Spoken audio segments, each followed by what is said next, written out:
अथ श्री शनि अष्टोत्तर शतनाम स्तोत्रम्। शनैश्चराय शान्ताय सर्वाभीष्टप्रदायिने शरण्याय वरेण्याय सर्वेशाय नमो नमः। सौम्याय सुरवन्द्याय सुरलोकविहारिणे सुखासेनोपविष्टाय सुन्दराय नमो नमः।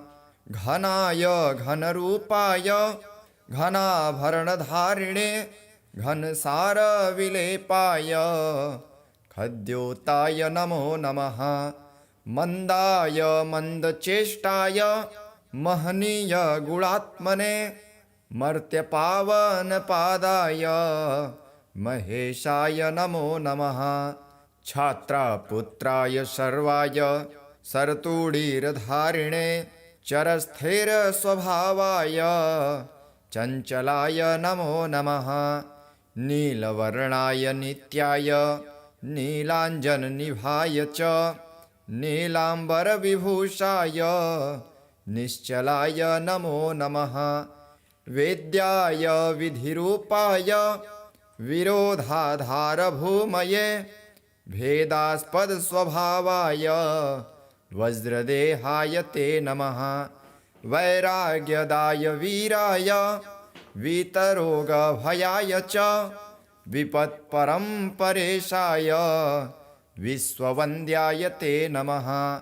गृन्धवाहाय गूढाय कुर्माङ्गाय कुरूपिणे कुत्सिताय गुणाढ्याय गोचराय नमो नमः। अविद्यामूलनाशाय विद्यास्वरूपिणे आयुष्कारणायाप दुद्धर्त्रे च नमो नमः। विष्णुभक्ताय विशेन विधिधाम गमे दिने विधिस्तुत्याय वन्द्याय विरूपाक्षाय ते नमः। वरिष्ठाय गरिष्ठाय वज्राङ्कुशधराय च वरदाभयहस्ताय वामनाय नमो नमः। ज्येष्ठापत्नी समेताय श्रेष्ठाय मितभाषिणे कष्टोघनाशकर्याय पुष्टिदाय नमो नमः।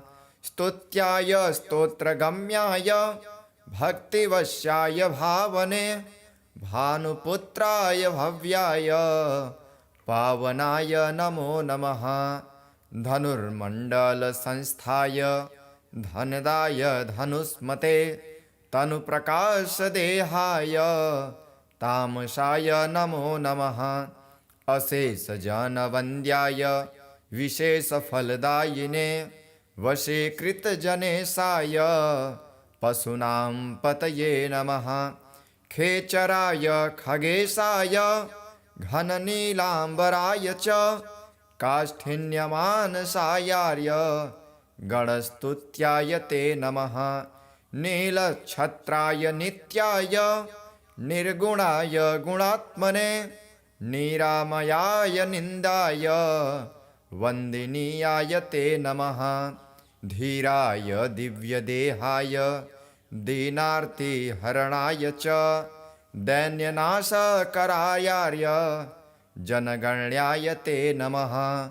क्रूराय क्रूरचेष्टाय कामक्रोधकराय च कलत्रपुत्रशत्रुत्व कारणाय नमो नमः।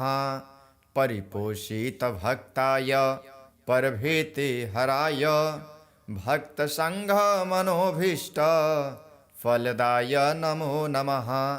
इत्थं शनैश्चरायेदं नाम्नामष्टोत्तरं शतं प्रत्यहं प्रजपन्मर्त्यो दीर्घमायुरवाप्नुयात्। इति श्रीशनैश्चरस्तोत्रं सम्पूर्णम्। ॐ शनैश्चराय नमः। अथ शनैश्चरस्तोत्रम् विनियोगः। श्रीगणेशाय नमः। अस्य श्रीशनैश्चरस्तोत्रस्य दशरथ ऋषिः शनैश्चरो देवता त्रिष्टुप छन्दः शनैश्चर प्रीत्यर्थं जपे विनियोगः। दशरथ उवाच कोणोऽन्तको रौद्रयमोऽथ बभ्रुः कृष्णः शनिः पिङ्गलमन्दशौरिः नित्यं स्मृतो यो हरते च पीडां तस्मै नमः श्रीरविनन्दनाय। सुरः किं पुरुषो रगीन्द्रा गन्धर्वविद्याधरपन्नगाश्च पीड्यन्ति सर्वे विषमस्थितेन तस्मै नमः श्रीरविनन्दनाय। नरा नरेन्द्रा पशवो मृगेन्द्रा वन्याश्च ये कीटपतङ्गभृङ्गा पीड्यन्ति सर्वे विषमस्थितेन तस्मै नमः श्रीरविनन्दनाय। देशाश्च दुर्गाणि वनानि यत्र सेनानिवेशः पुरपत्तनानि पीड्यन्ति सर्वे विषमस्थितेन तस्मै नमः श्रीरविनन्दनाय। तिलैर्यवैर्मासगुणान् दानैर्लोहेन नीलाम्बरदानतो वा पीडान्ति मन्त्रैर्निजवासरे च तस्मै नमः श्रीरविनन्दनाय। प्रयागकूले यमुनातटे च सरस्वती पुण्यजले गुहायां यो योगिनां ध्यानगतोऽपि सूक्ष्मस्तस्मै नमः श्रीरविनन्दनाय। अन्यप्रदेशात् त्वगृहं प्रविष्टस्तदीयवारे स नरः सुखी स्यात् गृहात् गतो यो न पुनः प्रयाते तस्मै नमः श्रीरविनन्दनाय। त्रष्टा स्वयंभूर्भुवनत्रयस्य त्राता हरीशो हरते पिनाकी एकस्त्रिधारी गजुःसाममूर्ते तस्मै नमः श्रीरविनन्दनाय। सन्न्यष्टकं यः प्रयतः प्रभाते नित्यं सुपुत्रैः पशुबान्धवैश्च पठेत्तु सौख्यं भुवि भोगयुक्तः प्राप्नोति निर्वाणपदं तदन्ते। कोणस्थः पिङ्गलो बभ्रुः कृष्णो रन्ध्रोऽन्तको यमः शौरिः शनैश्चरो मन्दः पिप्पलादेन संस्तुतः एतानि 10 नामानि प्रातरुत्थाय यः पठेत् शनैश्चरकृता पीडा न कदाचित् भविष्यति। इति श्रीब्रह्माण्डपुराणे श्रीशनैश्चरस्तोत्रं सम्पूर्णम्।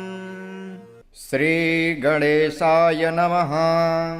अथ महाकाल शनि मृत्युञ्जय स्तोत्रम् विनियोगः। ओम अस्य श्री महाकाल शनि मृत्युंजय स्तोत्रम मंत्रस्य पिप्पलादर्शी अनुष्टुप छंदो महाकाल शनिर्देवता संबीजम माय शक्ति कालपुरुषायिते कीलकम मम अकाल मृत्युर्निवारणार्थे पाठे विनियोगः। श्री गणेशाय नमः। नीलाद्रिशोर्भाञ्जितदिव्यमूर्तिः खड्गो त्रिदण्डे सरचापहस्तः शम्भुर्महाकालशनिः पुरारेर्जयात्यशेषासुरनाशकारे मेरुपृष्ठे समासीनं सामरस्ये स्थितं शिवं प्रणम्य शिरसा गौरी पृच्छति स्म जगद्वितं। पार्वत्युवाच भगवन् देवदेवेश भक्तानुग्रहकारक अपमृत्युविनाशाय यत्त्वया पूर्वसूचितं तदेव त्वं महाबाहो लोकानां हितकारकं। तव मूर्तिप्रभेदस्य महाकालस्य साम्प्रतं शनिमृत्युञ्जयस्तोत्रं ब्रूहि मे नेत्रजन्मनः। अकालमृत्युहरणम् अपमृत्युनिवारणं शनिमन्त्रप्रभेदाये तैर्युक्तं यस्तवं शुभं। प्रतिनाम चतुर्यन्तं नमोऽन्तं मनुनायुतं। श्रीशङ्कर उवाच नित्ये प्रियतमे गौरी सर्वलोकहिते रते गुह्याद्गुह्यतमं दिव्यं सर्वलोकोपकारकं शनिमृत्युञ्जयस्तोत्रं प्रवक्ष्यामि तवोऽधुना। सर्वमङ्गलमाङ्गल्यं सर्वशत्रुविमर्दनं सर्वरोगप्रशमनं सर्वापद्विनिवारणं शरीरारोग्यकारणम् आयुर्वृद्धिकरं नृणाम्। यदि भक्तासि मे गौरी गोपनीयं प्रयत्नतः गोपितं सर्वतंस्त्रेषु तच्छृणुस्व महेश्वरे। ऋषिन्यासं करन्यासं देहन्यासं समाचरेत् मोहग्रं मूर्धिं विन्यस्य मुखे वैवस्त्वं न्यसेत्। गले तु विन्यसेन्मन्दं बाह्वोर्महाग्रहं न्यसेत्। यदि न्यसेन्महाकालं गुह्ये क्रीशतनुं न्यसेत्। जान्मोत्तुण्डोचरं न्यास्त पादयोस्तु शनैश्चरम् एवं न्यासविधि कृत्वा पश्चात्कालात्मनः शने न्यासं ध्यानं प्रवक्ष्यामि तनौ स्यार्वः पठेन्नरः। कल्पादियुगभेदांश्च कराङ्गन्यासरूपिणः कालात्मनो न्यसेद्गात्रे मृत्युञ्जय नमोऽस्तु ते। मन्वन्तराणि सर्वाणि महाकालस्वरूपिणः भावयेत् प्रतिप्रत्यङ्गे महाकालाय ते नमः। भावयेत् प्रद्भवाद्याद्वान् शीर्षे कालजिते नमः। नमस्ते नित्यसेव्याय विन्यसेदयने भ्रुवोः शौर्ये च नमस्तेस्तु गाण्डयोर्विन्यसेद्रुतुन्। श्रावणं भावयेत् दक्षिणोर्नमः कृष्णानिभाय च महोग्राय नमो भारदं तथा श्रवणयोर्न्यसेत्। नमो वैदुर्निरीक्षाय चाश्विनं विन्यसेन्मुखे नमो नीलमुखाय ग्रीवायां कार्तिकं न्यसेत्। मार्गशीर्षं न्यसेत् ब्राह्मो महारौद्राय ते नमः। ऊर्ध्वलोकनिवासाय पौषं तु हृदये न्यसेत्। नमः कालप्रबोधाय माघं वेचोदरे न्यसेत्। मन्दगाय नमो मेढ्रे न्यसेत् फाल्गुनं तथा पूर्वोऽन्यसे चैत्रमासं नमः शिवों भवाय च। वैशाखं विन्यसेज्जार्वो नमः संवर्तकाय च। जङ्घयोर्भावयेज्येष्ठं भैरवाय नमस्तथा। आषाढं पाद्योश्चैव शनये च नमस्तथा। कृष्णपक्षं च क्रूराय नमः आपादमस्तके। न्यसेदाशीर्षपादान्ते शुक्लपक्षं ग्रहाय च। नयसेन्मूलं पादयोश्च ग्रहाय शनये नमः। नमः सर्वजिते चैव तोयं सर्वाङ्गुलो न्यसेत्। न्यसेद्गुल्फद्वये विश्वं नमः शुष्कतराय च। विष्णुभं भावयेज्जङ्घो भयते शिष्टतमायते। जानुद्यये घनिष्ठां च न्यसेत् कृष्णरुचे नमः। उरुद्वये वारुणां न्यसेत् कालभृते नमः। पूर्वभाद्रं न्यसेन्मेण्ड्रे जटाजूटधराय च। पृष्ठ उत्तरभाद्रं च करालाय नमस्तथा। रेवतीं च न्यसेन्नाभो नमो मन्दचराय च। गर्भदेशे न्यसेद्रिस्त्रं नमः श्यामातराय च। नमो भोगिस्त्रजे नित्यं यमं स्तनयुगे न्यसेत्। न्येषत्कृत्तिकां हृदये नमस्तेलप्रियाय च। रोहिणीं भावयेद्यस्ते नमस्ते खड्गधारिणे। मृगं न्येषद्वामहस्ते त्रिदण्डोल्लसिताय च। दक्षोर्ध्व भावयेद्रोद्रं नमो वै बाणधारिणे पुनर्वसुं मूर्धध्व नमो वै चापधारिणे त्रिस्यं न्यसेदृक्षबाहो नमस्ते हरमन्यवे सार्पं न्यसेद्वामबाहो चोग्रचापायते नमः मद्यां विभावयेत्कण्ठे नमस्ते भस्मधारिणे मुखे न्यसेद्भगर्क्षक् च नमः क्रूरग्रहाय च भावयेद्रिक्षनासाय मर्यमाणस्वयोगिने भावयेद्वामनासायां हस्तक्षमधारिणे नमः त्वांश्रं नसेदृक्षकर्णे क्रेशकान्न प्रियायते स्वातिम्ने सद्वामकर्णे नमो ब्रह्ममयायते विशाखं च दक्षनेत्रे नमस्ते ज्ञानदृश्यते विश्वम्भे भावयेक्षीर्षे सन्ध्यो कालायते नमः प्रीतियोगं भ्रुवोर्सन्धो महामन्दः नमोऽस्तु ते नेत्रयो सन्धा वायुस्सम द्योगं भीष्मायते नमः सौभाग्यं भावयेन्नासा सन्धो फलासनाय च शोभनं भावयेत्कर्णे सन्धो पिण्यात्मने नमः नमः कृष्णयातिगण्डं हनुसन्धो विभायते नमो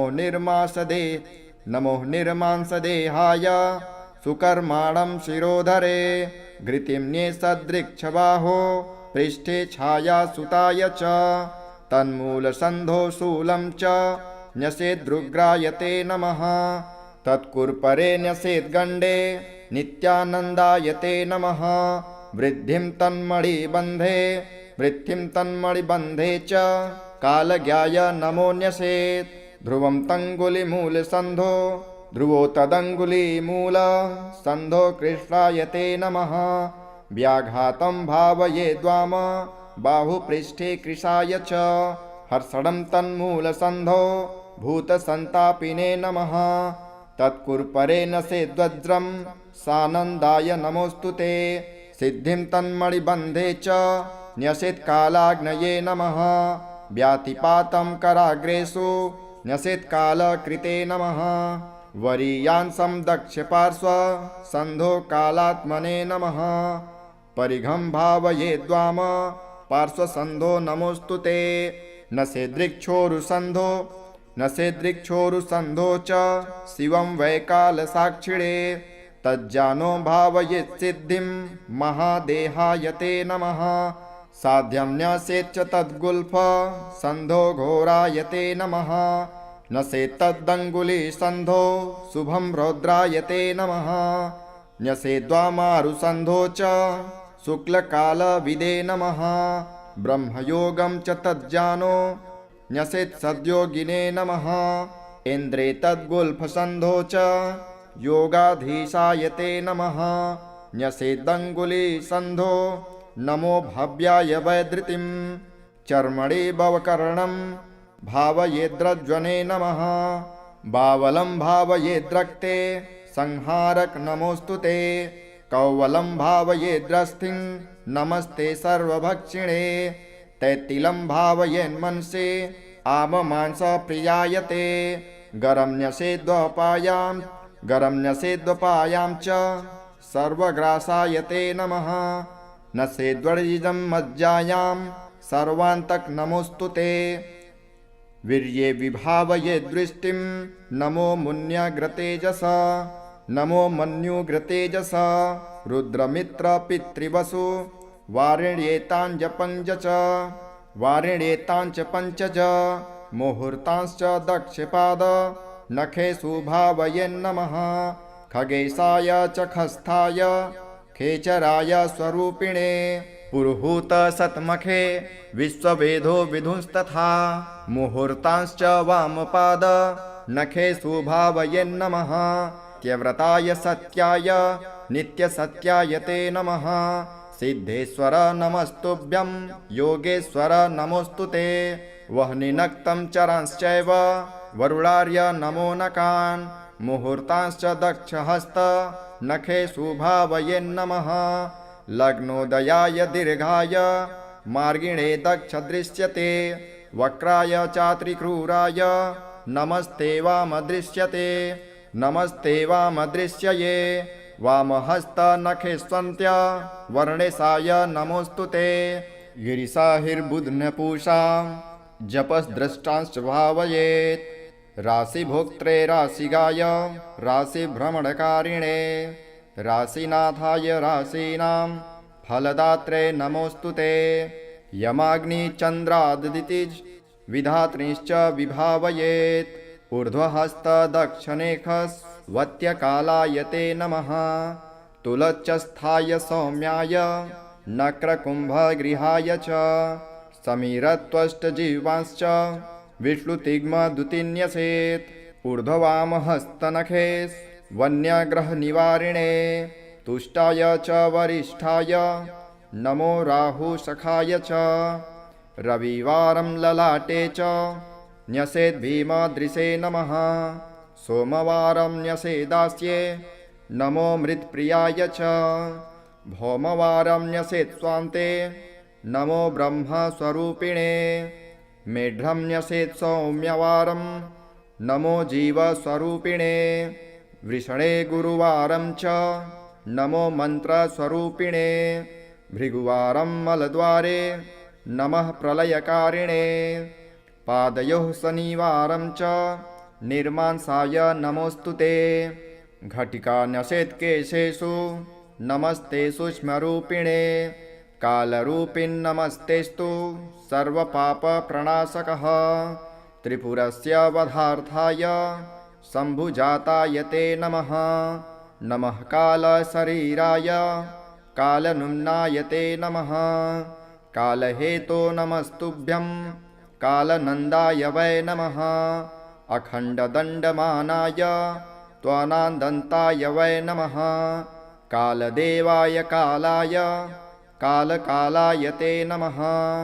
निमेषादिमहाकल्प कालरूपं च भैरवं मृत्युञ्जयं महाकालं नमस्यामि शनैश्चरं दातारं सर्वभव्यानां भक्तानामभयङ्करं मृत्युञ्जयं महाकालं नमस्यामि शनैश्चरं कर्तारं सर्वदुःखानां दुष्टानां भयवर्धनं मृत्युञ्जयं महाकालं नमस्यामि शनैश्चरं हर्तारं ग्रहजातानां फलानामघकारिणां मृत्युञ्जयं महाकालं नमस्यामि शनैश्चरं सर्वेषामेव भूतानां सुखदं शान्तमव्ययं मृत्युञ्जयं महाकालं नमस्यामि शनैश्चरं कारणं सुखदुःखानां भावाभावस्वरूपिणं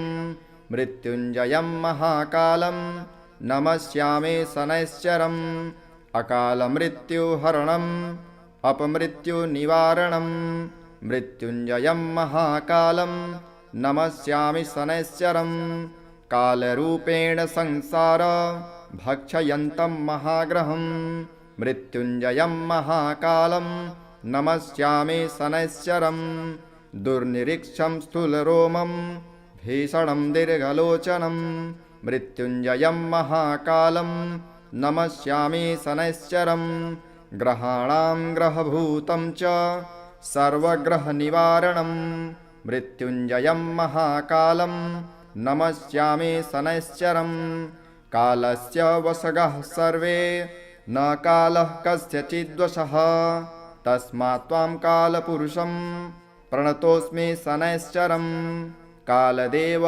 जगत्सर्वं काल एव विलीयते कालरूपं स्वयं शम्भुः कालात्मा ग्रहदेवता चन्द्रिशो रुद्रडाकिन्या क्रान्तश्चण्डीश उच्यते विद्युदाकलितो नद्यां समारूढो सराधिपः चण्डीशः सुखसंयुक्तो जिह्वया ललितः पुनः क्षतजस्तामसी शोभे स्थिरात्मा विद्युतायुतुः नमन्तो मनुरित्येषः सनितुष्टिकरः शिवे आद्यन्तेष्टोत्तरशतं मनुमेनं जपेन्नरः यः पठेत् शृणुयाद्वापि ध्यात्वा सम्पूज्य भक्तितः त्रस्य मृत्युर्भयं नैव शतवर्षावधिप्रिये ज्वरा सर्वे विनश्यन्ति दद्रुविस्फोटकच्छुकः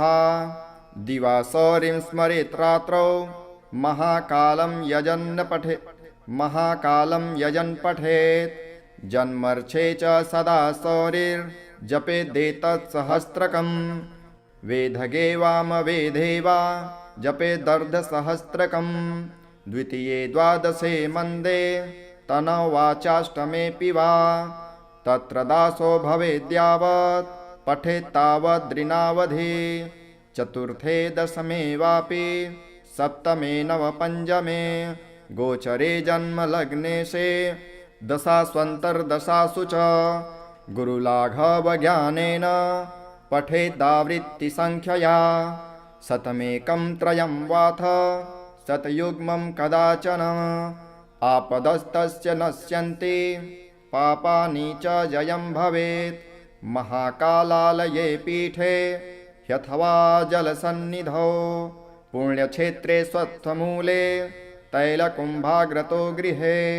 नियमेनैकभक्तेन ब्रह्मचर्येण मौनिना श्रोतव्यं पठितव्यं च साधकानां सुखावहं परं स्वत्ययनं पुण्यं स्तोत्रं मृत्युञ्जयाभिधं कालक्रमेण कथितं न्यासक्रमसमन्वितं प्रातःकाले शुचिर्भूत्वा पूजायां च निशामुखे पठतां नैव दुष्टृभ्यो व्याघ्रसर्पादितो भयं नाग्नितो न जलाद्वार्योर्देशे देशान्तरेऽथवा न काले मरणं तेषां नापमृत्युभयं भवेत् आयुर्वर्षतं साग्रं भवन्ति चिरजीविनः नातः परतरं स्तोत्रं सनितुष्टिकरं महत् शान्तिकं शीघ्रफलदं स्तोत्रमेतन्मयोदितं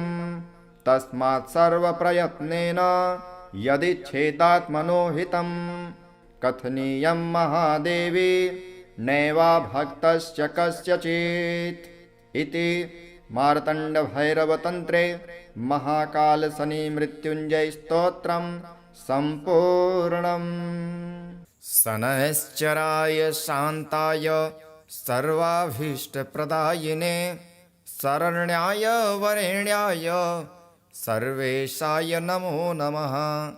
सौम्याय सुरवन्द्याय सुरलोकविहारिणे सुखासेनोपविष्टाय सुन्दराय नमो नमः। घनाय घनरूपाय घनाभरणधारिणे घनसारविलेपाय खद्योताय नमो नमः। मन्दाय मन्दचेष्टाय महनीय गुणात्मने मर्त्यपावनपादाय महेशाय नमो नमः। छात्रापुत्राय सर्वाय सरतुडीरधारिणे चरस्थिरस्वभावाय चञ्चलाय नमो नमः। नीलवर्णाय नित्याय नीलाञ्जननिभाय च नीलाम्बरविभूषाय निश्चलाय नमो नमः। वेद्याय विधिरूपाय विरोधाधारभूमये भेदास्पदस्वभावाय वज्रदेहाय ते नमः। वैराग्यदाय वीराय वीतरोगभयाय च विपत्परम्परेशाय विश्ववन्द्याय ते नमः। गृन्धवाहाय गूढाय कुर्माङ्गाय कुरूपिणे कुत्सिताय गुणाढ्याय गोचराय नमो नमः। अविद्यामूलनाशाय विद्यास्वरूपिणे आयुष्कारणायाप दुद्धर्त्रे च नमो नमः। विष्णुभक्ताय विशेन विधिधाम गमे दिने विधिस्तुत्याय वन्द्याय विरूपाक्षाय ते नमः। वरिष्ठाय गरिष्ठाय वज्राङ्कुशधराय च वरदाभयहस्ताय वामनाय नमो नमः। ज्येष्ठा पत्नी समेताय श्रेष्ठाय मितभाषिणे कष्टोघनाशकर्याय पुष्टिदाय नमो नमः। स्तुत्याय स्तोत्रगम्याय भक्तिवश्याय भावने भानुपुत्राय भव्याय पावनाय नमो नमः। धनुर्मण्डलसंस्थाय धनदाय धनुष्मते तनुप्रकाशदेहाय तामसाय नमो नमः। अशेषजनवन्द्याय विशेषफलदायिने वशीकृतजनेशाय पशूनां पतये नमः। खेचराय खगेशाय घननीलाम्बराय च काष्ठिन्यमानसायार्य गणस्तुत्याय ते नमः। नीलच्छत्राय नित्याय निर्गुणाय गुणात्मने निरामयाय निन्दाय वन्दिनीयाय ते नमः। धीराय दिव्यदेहाय दीनार्तिहरणाय च दैन्यनाशकरायार्य जनगण्याय ते नमः। क्रूराय क्रूरचेष्टाय कामक्रोधकराय च कलत्रपुत्रशत्रुत्व कारणाय नमो नमः। परिपोषितभक्ताय परभीतिहराय भक्तसङ्घमनोभीष्ट फलदाय नमो नमः। इत्थं शनैश्चरायेदं नाम्नामष्टोत्तरं शतं प्रत्यहं प्रजपन्मर्त्यो दीर्घमायुरवाप्नुयात् इति श्रीशनैश्चरस्तोत्रं सम्पूर्णम्। ॐ शनैश्चराय नमः। अथ शनैश्चरस्तोत्रं विनियोगः। श्रीगणेशाय नमः। अस्य श्रीशनैश्चरस्तोत्रस्य दशरथ ऋषिः शनैश्चरो देवता त्रिष्टुप्छन्दः शनैश्चरप्रीत्यर्थं जपे विनियोगः। दशरथ उवाच कोणोऽन्तको रौद्रयमोऽथ बभ्रुः कृष्णः शनिः पिङ्गलमन्दशौरिः नित्यं स्मृतो यो हरते च पीडां तस्मै नमः श्रीरविनन्दनाय। सुराः किं पुरुषो रगेन्द्रा गन्धर्वविद्याधरपन्नगाश्च पीड्यन्ति सर्वे विषमस्थितेन तस्मै नमः श्रीरविनन्दनाय। नरा नरेन्द्रा पशवो मृगेन्द्रा वन्याश्च ये कीटपतङ्गभृङ्गा पीड्यन्ति सर्वे विषमस्थितेन तस्मै नमः श्रीरविनन्दनाय। देशाश्च दुर्गाणि वनानि यत्र सेनानिवेशः पुरपत्तनानि पीड्यन्ति सर्वे विषमस्थितेन तस्मै नमः श्रीरविनन्दनाय। तिलैर्यवैर्मासगुणान्दानैर्लोहेन नीलाम्बरदानतो वा पीडान्ति मन्त्रैर्निजवासरे च तस्मै नमः श्रीरविनन्दनाय। प्रयागकूले यमुनातटे च सरस्वती पुण्यजले गुहायां यो योगिनां ध्यानगतोऽपि सूक्ष्मस्तस्मै नमः श्रीरविनन्दनाय। अन्यप्रदेशात् त्वगृहं प्रविष्टस्तदीयवारे स नरः सुखी स्यात् गृहाद्गतो यो न पुनः प्रयाते तस्मै नमः श्रीरविनन्दनाय। त्रष्टा स्वयंभूर्भुवनत्रयस्य त्राता हरीशो हरते पिनाकी।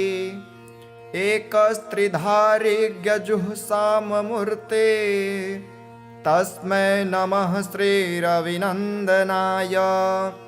सन्न्यष्टकं यः प्रयतः प्रभाते नित्यं सुपुत्रैः पशुबान्धवैश्च पठेत्तु सौख्यं भुवि भोगयुक्तः प्राप्नोति निर्वाणपदं तदन्ते। कोणस्थः पिङ्गलो बभ्रुः कृष्णो रन्ध्रोऽन्तको यमः शौरिः शनैश्चरो मन्दः पिप्पलादेन संस्तुतः।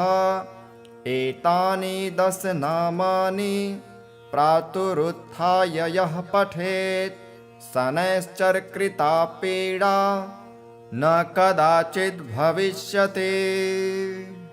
इति श्रीब्रह्माण्डपुराणे श्रीशनैश्चरस्तोत्रं सम्पूर्णम्।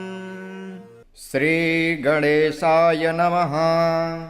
अथ महाकाल शनि मृत्युञ्जय स्तोत्रम् विनियोगः।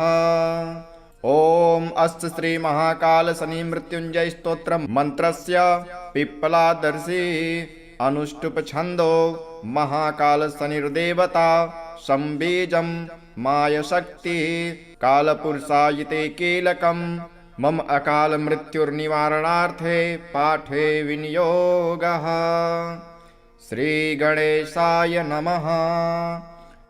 नीलाद्रिशोर्भाञ्जितदिव्यमूर्तिः खड्गो त्रिदण्डे सरचापहस्तः शम्भुर्महाकालशनिः पुरारेर्जयात्यशेषासुरनाशकारे मेरुपृष्ठे समासीनं सामरस्ये स्थितं शिवं प्रणम्य शिरसा गौरी पृच्छति स्म जगद्वितम्। पार्वत्युवाच भगवन् देवदेवेश भक्तानुग्रहकारक अपमृत्युविनाशाय यत्त्वया पूर्वसूचितं तदेव त्वं महाबाहो लोकानां हितकारकं तव मूर्तिप्रभेदस्य महाकालस्य साम्प्रतं शनि मृत्युञ्जयस्तोत्रं ब्रूहि मे नेत्रजन्मनः अकाल मृत्युहरणम् अपमृत्युनिवारणम् शनि मंत्र प्रभेदाये तैर्युक्तं यस्तवं शुभं प्रतिनाम चतुर्यन्तं नमोन्तं मनुनायुतं। श्री शंकर उवाच नित्ये प्रियतमे गौरी सर्वलोकहिते रते गुह्याद्गुह्यतमं दिव्यं सर्वलोकोपकारकं शनिमृत्युञ्जयस्तोत्रं प्रवक्ष्यामि तवोऽधुना सर्वमङ्गलमाङ्गल्यं सर्वशत्रुविमर्दनं सर्वरोगप्रशमनं सर्वापद्विनिवारणं शरीरारोग्यकारणम् आयुर्वृद्धिकरं नृणां यदि भक्तासि मे गौरी गोपनीयं प्रयत्नतः गोपितं सर्वतंस्त्रेषु तच्छृणुस्व महेश्वरे ऋषिन्यासं करन्यासं देहन्यासं समाचरेत् मोहग्रं मूर्धिं विन्यस्य मुखे वैवस्तवं न्यसेत् गले तु विन्यसेन्मन्दं बाह्वोर्महाग्रहं न्यसेत् यदि न्यसेन्महाकालं गुह्ये क्रीशतनुं न्यसेत् जान्वोत्तुण्डोचरं न्यास्त पादयोस्तु शनैश्चरम् एवं न्यासविधि कृत्वा पश्चात् कालात्मनः शने न्यासं ध्यानं प्रवक्ष्यामि तनोस्यार्वः पठेन्नरः कल्पादियुगभेदांश्च कराङ्गन्यासरूपिणः कालात्मनो न्यसेद्गात्रे मृत्युञ्जय नमोऽस्तु ते मन्वन्तराणि सर्वाणि महाकालस्वरूपिणः भावयेत् प्रतिप्रत्यङ्गे महाकालाय ते नमः भावयेत् प्रद्भवाद्याद्वान् शीर्षे कालजिते नमः नमस्ते नित्यसेव्याय विन्यसेदयने भ्रुवोः शौर्ये च नमस्तेस्तु गाण्डयोर्विन्यसेद्रुतुन् श्रावणं भावयेद्दक्षिणोर्नमः कृष्णानिभाय च महोग्राय नमो भारदं तथा श्रवणयोर्न्यसेत् नमो वैदुर्निरीक्षाय चाश्विनं विन्यसेन्मुखे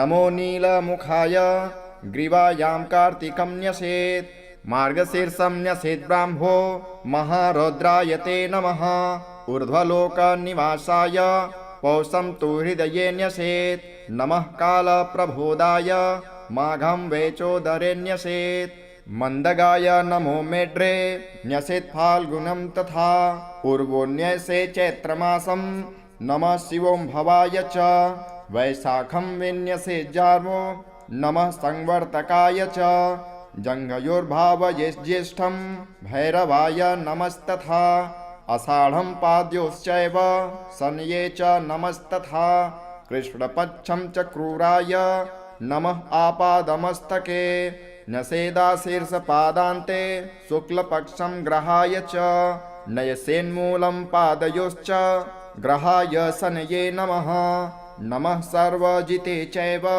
तोयं सर्वाङ्गुलो न्यसेत् न्यसेद्गुल्फद्वये विश्वं नमः शुष्कतराय च विष्णुभं भावयेज्जङ्घो भयते शिष्टतमायते जानुद्येये घनिष्ठां च न्यसेत् कृष्णरुचे नमः उरुद्वये वारुणां न्यसेत् कालभृते नमः पूर्वभाद्रं न्यसेन्मेण्ड्रे जटाजूटधराय च पृष्ठ उत्तरभाद्रं च करालाय नमस्तथा रेवतीं च न्यसेन्नाभो नमो मन्दचराय च गर्भदेशे न्यसेद्रिस्त्रं नमः श्यामातराय च नमो भोगिस्त्रजे नित्यं यमं स्तनयुगे न्यसेत् न्येषत्कृत्तिकां हृदये नमस्तेलप्रियाय च रोहिणीं भावयेद्यस्ते नमस्ते खड्गधारिणे मृगं न्येषद्वामहस्ते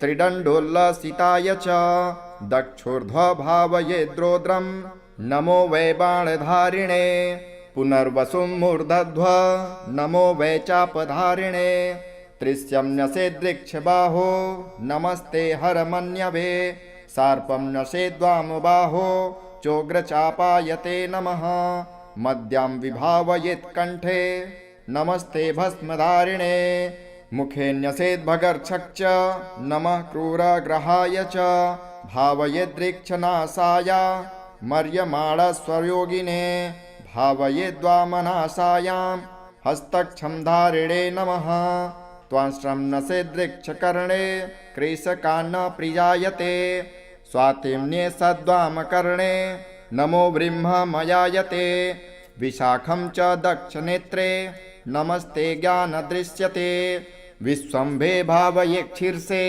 सन्ध्यो कालायते नमः प्रीतियोगं भ्रुवोर्सन्धो महामन्दः नमोऽस्तु ते नेत्रयोः सन्धा वायुस्सम द्योगं भीष्मायते नमः सौभाग्यं भावयेन्नासा सन्धो फलासनाय च शोभनं भावयेत्कर्णे सन्धो पिण्यात्मने नमः नमः कृष्णयातिगण्डं हनुसन्धो विभायते नमो निर्मांसदेहाय सुकर्माणं शिरोधरे घृतिं न्येषद्वृक्षबाहो पृष्ठे छायासुताय च तन्मूलसन्धो शूलं च न्यसेद्रुग्रायते नमः तत्कुर्परे न्यसेद्गण्डे नित्यानन्दायते नमः वृद्धिं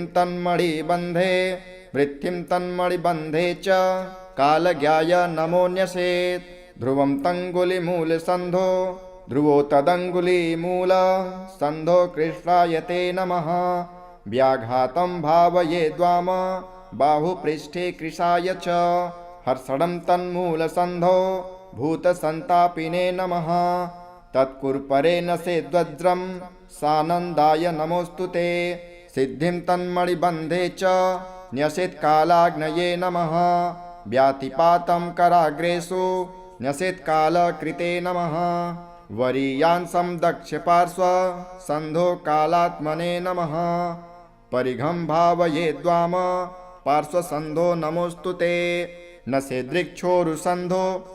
सेदृक्षोरुसन्धो च शिवं वैकालसाक्षिणे तज्जानो भावयेत् सिद्धिं महादेहाय ते नमः साध्यं न्यसेच्च तद्गुल्फ सन्धो घोराय ते नमः न सेत्तदङ्गुली सन्धो शुभं रौद्राय ते नमः न्यसेद्वामारुसन्धो च शुक्लकालविदे नमः ब्रह्मयोगं च तज्जानो न्यसेत् सद्योगिने नमः इन्द्रे तद्गुल्फसन्धो च योगाधीशाय ते नमः न्यसेदङ्गुली सन्धो नमो भव्याय वैधृतिं चर्मणि भवकर्णं भावयेद्रज्वने नमः बावलं भावयेद्रक्ते संहारक नमोऽस्तु ते कौवलं भावयेद्रस्थिं नमस्ते सर्वभक्षिणे तैतिलं भावयेन्मनसे आममांसप्रियाय ते गरं न्यसेद्वपायां च सर्वग्रासाय ते नमः न सेद्वर्जितं मज्जायां सर्वान्तक नमोऽस्तु ते वीर्ये विभावये दृष्टिं नमो मुन्यग्रतेजस नमो मन्युग्रतेजस रुद्रमित्रपितृवसु वारिण्येताञ्च पञ्चज मुहूर्तांश्च दक्षपाद नखेषु भावयेन्नमः खगेशाय च खस्थाय खेचराय स्वरूपिणे पुरुहूत सत्मखे विश्ववेदो विधुंस्तथा मुहूर्तांश्च वामपाद नखेषु भावयेन्नमः त्यव्रताय सत्याय नित्यसत्याय ते नमः सिद्धेश्वर नमस्तुभ्यं योगेश्वर नमोऽस्तु ते वह्निनक्तं चरांश्चैव वरुणार्य नमो नकान् मुहूर्तांश्च दक्षहस्त नखेषु भावयेन्नमः लग्नोदयाय दीर्घाय मार्गिणे दक्ष दृश्यते वक्राय चात्रिक्रूराय नमस्ते वामदृश्यये वामहस्त नखेष्वन्त्य वर्णेशाय नमोऽस्तु ते गिरिशाहिर्बुध्नपूषा जपस्द्रष्टांश्च भावयेत् राशिभोक्त्रे राशिगाय राशिभ्रमणकारिणे राशिनाथाय राशीनां फलदात्रे नमोऽस्तु ते यमाग्निचन्द्रादितिज विधात्रीश्च विभावयेत् ऊर्ध्वहस्तदक्षिणेखस्वत्यकालाय ते नमः तुलच्चस्थाय सौम्याय नक्रकुम्भगृहाय च समीरत्वष्टजीवांश्च विष्णुतिग्मदुतिन्यसेत् ऊर्ध्ववामहस्तनखे वन्यग्रहनिवारिणे तुष्टाय च वरिष्ठाय नमो राहुसखाय च रविवारं ललाटे च न्यसेद्भीमदृशे नमः सोमवारं न्यसेदास्ये नमो मृत्प्रियाय च भौमवारं न्यसेत्स्वान्ते नमो ब्रह्मस्वरूपिणे मेढ्रं न्यसेत् सौम्यवारं नमो जीवस्वरूपिणे वृषणे गुरुवारं च नमो मन्त्रस्वरूपिणे भृगुवारं मलद्वारे नमः प्रलयकारिणे पादयोः शनिवारं च निर्मांसाय नमोऽस्तु ते घटिका न्यसेत् केशेषु नमस्ते सूक्ष्मरूपिणे कालरूपिन्नमस्तेस्तु सर्वपापप्रणाशकः त्रिपुरस्य वधार्थाय शम्भुजाताय ते नमः नमः कालशरीराय कालनुम्नाय ते नमः कालहेतो नमस्तुभ्यं कालनन्दाय वै नमः अखण्डदण्डमानाय त्वनान्दन्ताय वै नमः कालदेवाय कालाय कालकालाय ते नमः निमेषादिमहाकल्प कालरूपं च भैरवं मृत्युञ्जयं महाकालं नमस्यामि शनैश्चरं दातारं सर्वभव्यानां भक्तानां भयङ्करं मृत्युञ्जयं महाकालं नमस्यामि शनैश्चरं कर्तारं सर्वदुःखानां दुष्टानां भयवर्धनं मृत्युञ्जयं महाकालं नमस्यामि शनैश्चरम् हर्तारं ग्रहजातानां फलानामघकारिणां मृत्युञ्जयं महाकालं नमस्यामि शनैश्चरम् सर्वेषामेव भूतानां सुखदं शान्तमव्ययं मृत्युञ्जयं महाकालं नमस्यामि शनैश्चरम् कारणं सुखदुःखानां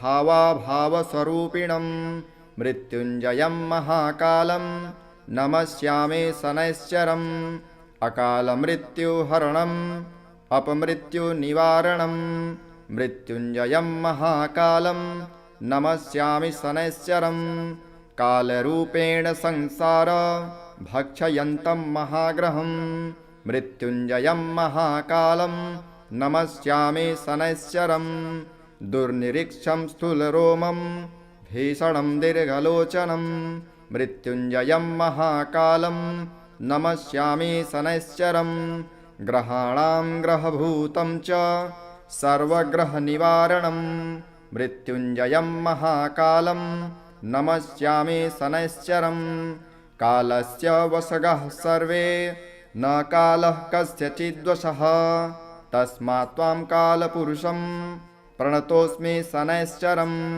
कालदेव जगत्सर्वं काल एव विलीयते कालरूपं स्वयं शम्भुः कालात्मा ग्रहदेवता चन्द्रिशो रुद्रडाकिन्या क्रान्तश्चण्डीश उच्यते विद्युदाकलितो नद्यां समारूढो सराधिपः चण्डीशः सुखसंयुक्तो जिह्वया ललितः पुनः क्षतजस्तामसी शोभे स्थिरात्मा विद्युतायुतुः नमन्तो मनुरित्येषः सनितुष्टिकरः शिवे आद्यन्तेष्टोत्तरशतं मनुमेनं जपेन्नरः यः पठेत् शृणुयाद्वापि ध्यात्वा सम्पूज्य भक्तितः त्रस्य मृत्युर्भयं नैव शतवर्षावधिप्रिये ज्वरा सर्वे विनश्यन्ति दद्रुविस्फोटकच्छुकः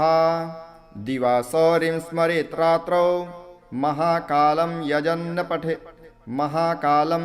पठेत् जन्मर्षे च सदा सौरिर्जपेदेतत् सहस्रकम् वेदगे वामवेदे वा जपेदर्धसहस्रकम् द्वितीये द्वादशे मन्दे तनवाचाष्टमेऽपि वा तत्र दासो भवेद्यावत् पठेत्तावद्रिनावधि चतुर्थे दशमे वापि सप्तमे नवपञ्चमे गोचरे जन्मलग्नेशे दशास्वन्तर्दशासु च गुरुलाघवज्ञानेन पठेदावृत्तिसङ्ख्यया शतमेकं त्रयं वाथ शतयुग्मं कदाचन आपदस्तस्य नश्यन्ति पापानि च जयं भवेत् महाकालालये पीठे ह्यथवा जलसन्निधौ पुण्यक्षेत्रे स्वत्वमूले तैलकुम्भाग्रतो गृहे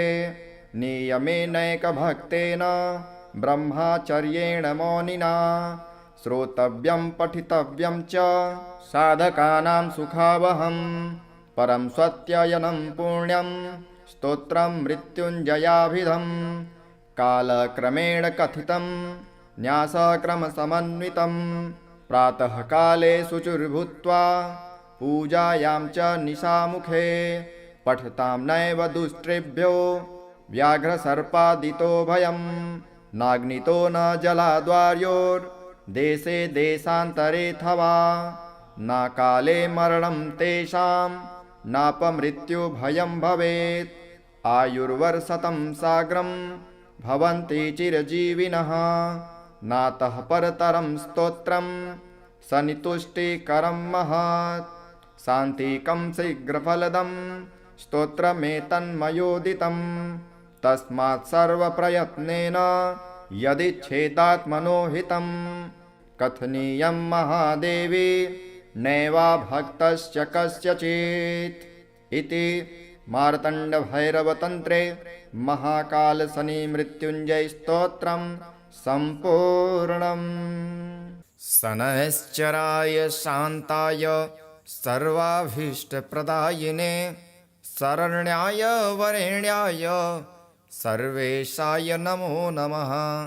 सौम्याय सुरवन्द्याय सुरलोकविहारिणे सुखासेनोपविष्टाय सुन्दराय नमो नमः। घनाय घनरूपाय घनाभरणधारिणे घनसारविलेपाय खद्योताय नमो नमः। मन्दाय मन्दचेष्टाय महनीय गुणात्मने मर्त्यपावनपादाय महेशाय नमो नमः। छात्रापुत्राय सर्वाय सरतुडीरधारिणे चरस्थिरस्वभावाय चञ्चलाय नमो नमः। नीलवर्णाय नित्याय नीलाञ्जननिभाय च नीलाम्बरविभूषाय निश्चलाय नमो नमः।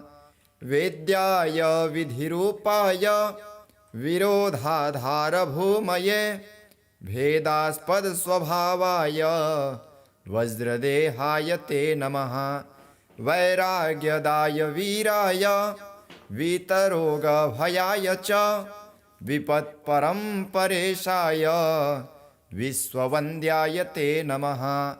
गृन्धवाहाय गूढाय कुर्माङ्गाय कुरूपिणे कुत्सिताय गुणाढ्याय गोचराय नमो नमः। अविद्यामूलनाशाय विद्यास्वरूपिणे आयुष्कारणायाप दुद्धर्त्रे च नमो नमः। विष्णुभक्ताय विशेन विधिधाम गमेदिने विधिस्तुत्याय वन्द्याय विरूपाक्षाय ते नमः। वरिष्ठाय गरिष्ठाय वज्राङ्कुशधराय च वरदाभयहस्ताय वामनाय नमो नमः।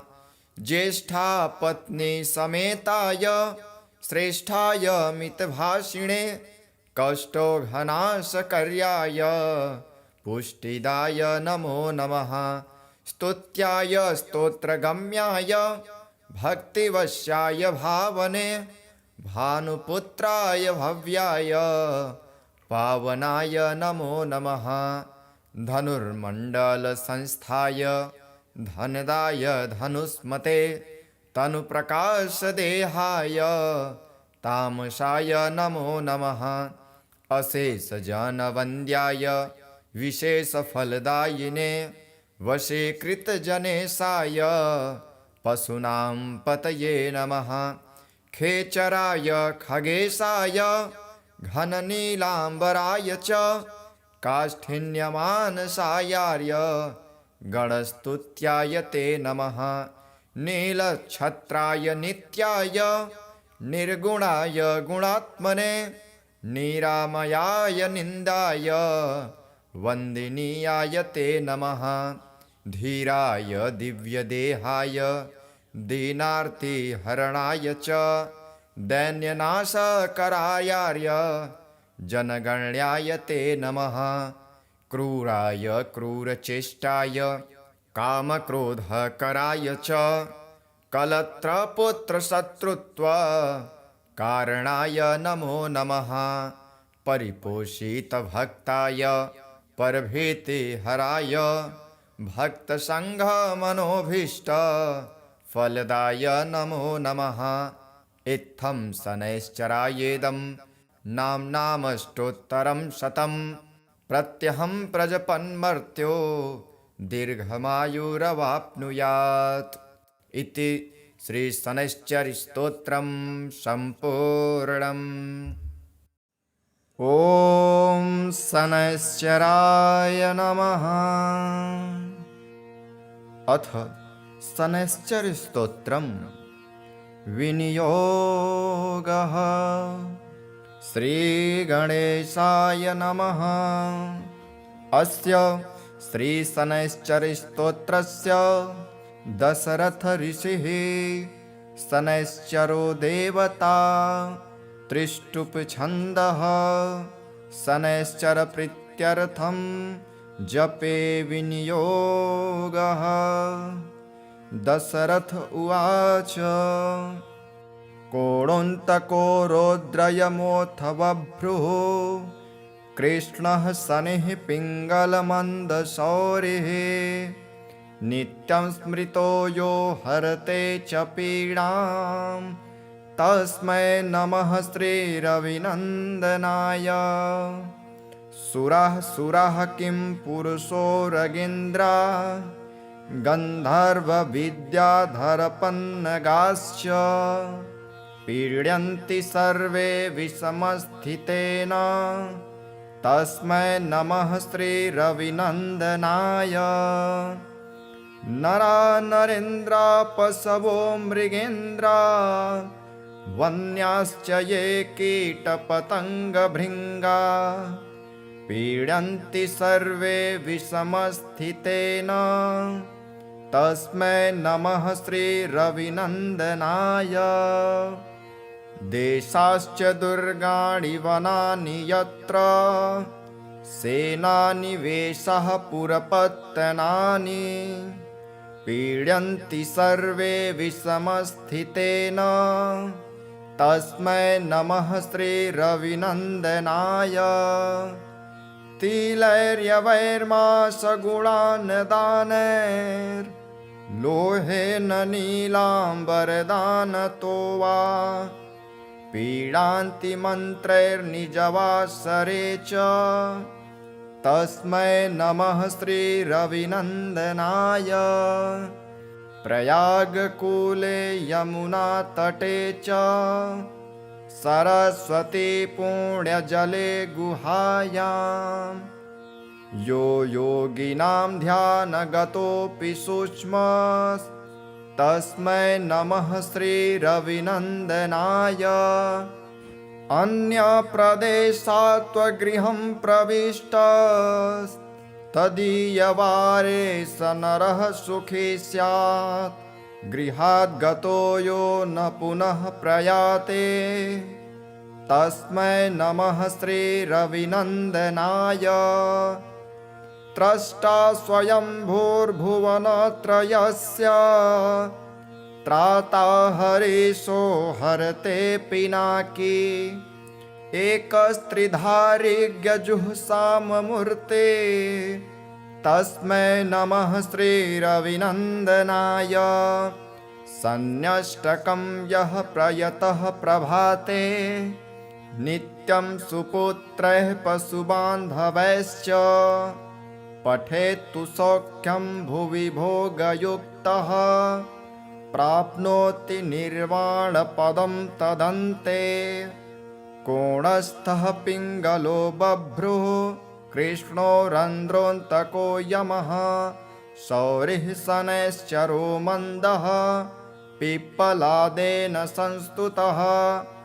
एतानि 10 नामानि प्रातरुत्थाय यः पठेत् शनैश्चरकृता पीडा न कदाचित् भविष्यति। इति श्रीब्रह्माण्डपुराणे श्रीशनैश्चरस्तोत्रं सम्पूर्णम्। श्रीगणेशाय नमः। अथ महाकाल शनिमृत्युञ्जयस्तोत्रं विनियोगः। ॐ अस्य श्री महाकाल शनिमृत्युञ्जय स्तोत्रं मंत्रस्य पिप्पलादर्शी अनुष्टुप छन्दो महाकाल शनिर्देवता संबीजं मायशक्ति कालपुरुषायते कीलकं मम अकाल मृत्युर्निवारणार्थे पाठे विनियोगः। श्री गणेशाय नमः। नीलाद्रिशोर्भाञ्जितदिव्यमूर्तिः खड्गो त्रिदण्डे सरचापहस्तः शम्भुर्महाकालशनिः पुरारेर्जयात्यशेषासुरनाशकारे मेरुपृष्ठे समासीनं सामरस्ये स्थितं शिवं प्रणम्य शिरसा गौरी पृच्छति स्म जगद्वितं। पार्वत्युवाच भगवन् देवदेवेश भक्तानुग्रहकारक अपमृत्युविनाशाय यत्त्वया पूर्वसूचितं तदेव त्वं महाबाहो लोकानां हितकारकं। तव मूर्तिप्रभेदस्य महाकालस्य साम्प्रतं शने मृत्युञ्जयस्तोत्रं ब्रूहि मे नेत्रजन्मनः अकालमृत्युहरणम् अपमृत्युनिवारणम्। शनिमन्त्रप्रभेदाये तैर्युक्तं यस्तवं शुभं प्रतिनाम चतुर्यन्तं नमोऽन्तं मनुनायुतं। श्रीशङ्कर उवाच नित्ये प्रियतमे गौरी सर्वलोकहिते रते गुह्याद्गुह्यतमं दिव्यं सर्वलोकोपकारकं शनिमृत्युञ्जयस्तोत्रं प्रवक्ष्यामि तवोऽधुना सर्वमङ्गलमाङ्गल्यं सर्वशत्रुविमर्दनं सर्वरोगप्रशमनं सर्वापद्विनिवारणं शरीरारोग्यकारणम् आयुर्वृद्धिकरं नृणां। यदि भक्तासि मे गौरी गोपनीयं प्रयत्नतः गोपितं सर्वतंस्त्रेषु तच्छृणुस्व महेश्वरे। ऋषिन्यासं करन्यासं देहन्यासं समाचरेत् मोहग्रं मूर्धिं विन्यस्य मुखे वैवस्तं न्यसेत् गले तु विन्यसेन्मन्दं बाह्वोर्महाग्रहं न्यसेत्। यदि न्यसेन्महाकालं गुह्ये क्रीशतनुं न्यसेत् जान्मोत्तुण्डोचरं न्यास्त पादयोस्तु शनैश्चरम्। एवं न्यासविधि कृत्वा पश्चात्कालात् मनः शने न्यासं ध्यानं प्रवक्ष्यामि तनोस्यार्वः पठेन्नरः कल्पादियुगभेदांश्च कराङ्गन्यासरूपिणः। कालात्मनो न्यसेद्गात्रे मृत्युञ्जय नमोऽस्तु ते मन्वन्तराणि सर्वाणि महाकालस्वरूपिणः। भावयेत् प्रतिप्रत्यङ्गे महाकालाय ते नमः भावयेत् प्रद्भवाद्याद्वान् शीर्षे कालजिते नमः। नमस्ते नित्यसेव्याय विन्यसेदयने भ्रुवोः शौर्ये च नमस्तेस्तु गाण्डयोर्विन्यसेद्रुतुन्। श्रावणं भावयेत् दक्षिणोर्नमः कृष्णानिभाय च महोग्राय नमो भारदं तथा श्रवणयोर्न्यसेत्। नमो वैदुर्निरीक्षाय चाश्विनं विन्यसेन्मुखे नमो नीलमुखाय ग्रीवायां कार्तिकं न्यसेत्। मार्गशीर्षं न्यसेत् ब्राह्मो महारौद्राय ते नमः ऊर्ध्वलोकनिवासाय पौषं तु हृदये न्यसेत्। नमः कालप्रबोधाय माघं वेचोदरे न्यसेत्। मन्दगाय नमो मेढ्रे न्यसेत् फाल्गुनं तथा पूर्वो न्यसे चैत्रमासं नमः शिवों भवाय च। वैशाखं विन्यसेत् जार्वो नमः संवर्तकाय च। जङ्घयोर्भावयेत् ज्येष्ठं भैरवाय नमस्तथा आषाढं पाद्योश्चैव शनये च नमस्तथा। कृष्णपक्षं च क्रूराय नमः आपादमस्तके न्यसेदाशीर्षपादान्ते शुक्लपक्षं ग्रहाय च। नयसेन्मूलं पादयोश्च ग्रहाय शनये नमः। नमः सर्वजिते चैव तोयं सर्वाङ्गुलो न्यसेत् न्यसेद्गुल्फद्वये विश्वं नमः शुष्कतराय च। विष्णुभं भावयेज्जङ्घो भयते शिष्टतमायते जानुद्येये घनिष्ठां च न्यसेत् कृष्णरुचे नमः। उरुद्वये वारुणां न्यसेत् कालभृते नमः। पूर्वभाद्रं न्यसेन्मेण्ड्रे जटाजूटधराय च। पृष्ठ उत्तरभाद्रं च करालाय नमस्तथा।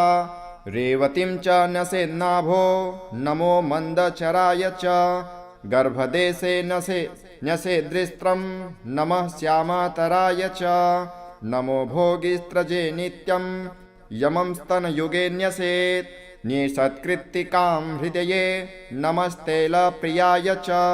रोहिणीं भावयेद्यस्ते नमस्ते खड्गधारिणे। मृगं न्येषद्वामहस्ते त्रिदण्डोल्लसिताय च दक्षोर्ध्वभावयेद्रोद्रं नमो वै बाणधारिणे पुनर्वसुं मूर्धध्व नमो वै चापधारिणे त्रिस्यम्न्यसेदृक्षबाहो नमस्ते हरमन्यवे सार्पं न्यसेद्वामबाहो चोग्रचापायते नमः मद्यां विभावयेत्कण्ठे नमस्ते भस्मधारिणे मुखे न्यसेद्भगर्क्षक् च नमः क्रूरग्रहाय च भावयेद्रिक्षनासाय मर्यमाणस्वयोगिने भावयेद्वामनासायां हस्तक्षमधारिणे नमः त्वांश्रं नसेदृक्षकर्णे क्रेशकान्न प्रियायते स्वातिम्ने सद्वामकर्णे नमो ब्रह्ममयायते विशाखं च दक्षनेत्रे नमस्ते ज्ञानदृश्यते विश्वम्भे भावयेक्षीर्षे सन्ध्यो कालायते नमः प्रीतियोगं भ्रुवोर्सन्धो महामन्दः नमोऽस्तु ते नेत्रयो सन्धावायुस्सम योगं भीष्मायते नमः सौभाग्यं भावयेन्नासा सन्धो फलासनाय च शोभनं भावयेत्कर्णे सन्धो पीण्यात्मने नमः नमः कृष्णयातिगण्डं हनुसन्धो विभायते नमो निर्मांसदेहाय सुकर्माणं शिरोधरे घृतिम्ने सदृक्षबाहो पृष्ठे छायासुताय च तन्मूलसन्धो शूलं च न्यसेदृग्रायते नमः तत्कुर्परे न्यसेद्गण्डे नित्यानन्दायते नमः वृद्धिं तन्मणिबन्धे च कालज्ञाय नमो न्यसेत् ध्रुवं तङ्गुलिमूलसन्धो ध्रुवो तदङ्गुलीमूलसन्धो कृष्णायते नमः व्याघातं भावयेद्वाम बाहुपृष्ठे कृशाय च हर्षणं तन्मूलसन्धो भूतसन्तापिने नमः तत्कुर्परे नसेद्वज्रं सानन्दाय नमोऽस्तु ते सिद्धिं तन्मणिबन्धे च न्यसेत्कालाग्नये नमः व्यातिपातं कराग्रेषु न्यसेत्कालकृते नमः वरीयांसं दक्षपार्श्व सन्धो कालात्मने नमः परिघं भावयेद्वाम पार्श्वसन्धो नमोऽस्तु ते नसेदृक्षोरुसन्धो च शिवं वैकालसाक्षिणे तज्जानो भावयेत्सिद्धिं महादेहायते नमः साध्यं न्यसेच्च तद्गुल्फ सन्धो घोरायते नमः न्यसेत्तदङ्गुलीसन्धो शुभं रौद्रायते नमः न्यसेद्वामारुसन्धो च शुक्लकालविदे नमः ब्रह्मयोगं च तज्जानो न्यसेत्सद्योगिने नमः इन्द्रे तद्गुल्फसन्धो च योगाधीशायते नमः न्यसेदङ्गुलीसन्धो नमो भव्याय वैधृतिं चर्मणि भवकर्णं भावयेद्रज्वने नमः बावलं भावयेद्रक्ते संहारक नमोऽस्तु ते कौवलं भावयेद्रस्थिं नमस्ते सर्वभक्षिणे तैतिलं भावयेन्मनसे आममांसप्रियायते गरं न्यसेद्वपायां च सर्वग्रासायते नमः नसेद्वर्जितं मज्जायां सर्वान्तक नमोऽस्तु ते वीर्ये विभावयेद्दृष्टिं नमो मुन्यग्रतेजस नमो मन्युग्रतेजस रुद्रमित्रपितृवसु वारिण्येताञ्च पञ्चज मुहूर्तांश्च दक्षपाद नखेषु भावयेन्नमः खगेशाय च खस्थाय खेचराय स्वरूपिणे पुरुहूत सत्मखे विश्ववेदो विधुंस्तथा मुहूर्तांश्च वामपाद नखेषु भावयेन्नमः त्यव्रताय सत्याय नित्यसत्याय ते नमः सिद्धेश्वर नमस्तुभ्यं योगेश्वर नमोऽस्तु ते वह्निनक्तं चरांश्चैव वरुणार्य नमो नकान् मुहूर्तांश्च दक्षहस्त नखेषु भावयेन्नमः लग्नोदयाय दीर्घाय मार्गिणे दक्ष दृश्यते वक्राय चात्रिक्रूराय नमस्ते वामदृश्यते नमस्ते वामदृश्यये वामहस्तनखेष्वन्त्य वर्णेशाय नमोऽस्तु ते गिरिशाहिर्बुध्नपूषा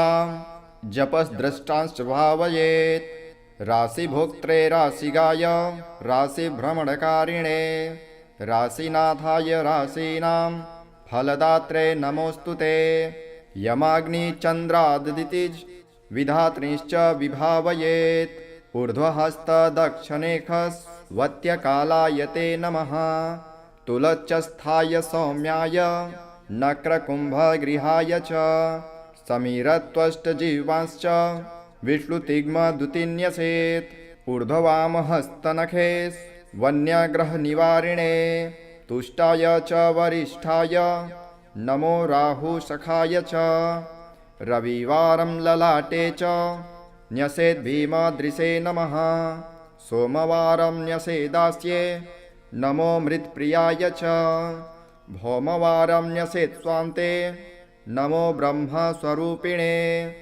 मेढ्रं न्यसेत् सौम्यवारं नमो जीवस्वरूपिणे वृषणे गुरुवारं च नमो मन्त्रस्वरूपिणे भृगुवारं मलद्वारे नमः प्रलयकारिणे पादयोः शनिवारं च निर्मांसाय नमोऽस्तु ते घटिका न्यसेत् केशेषु नमस्ते सूक्ष्मरूपिणे कालरूपिन्नमस्तेस्तु सर्वपापप्रणाशकः त्रिपुरस्य वधार्थाय शम्भुजाताय ते नमः नमः कालशरीराय कालनुम्नाय ते नमः कालहेतो नमस्तुभ्यं कालनन्दाय वै नमः अखण्डदण्डमानाय त्वनान्दन्ताय वै नमः कालदेवाय कालाय कालकालाय ते नमः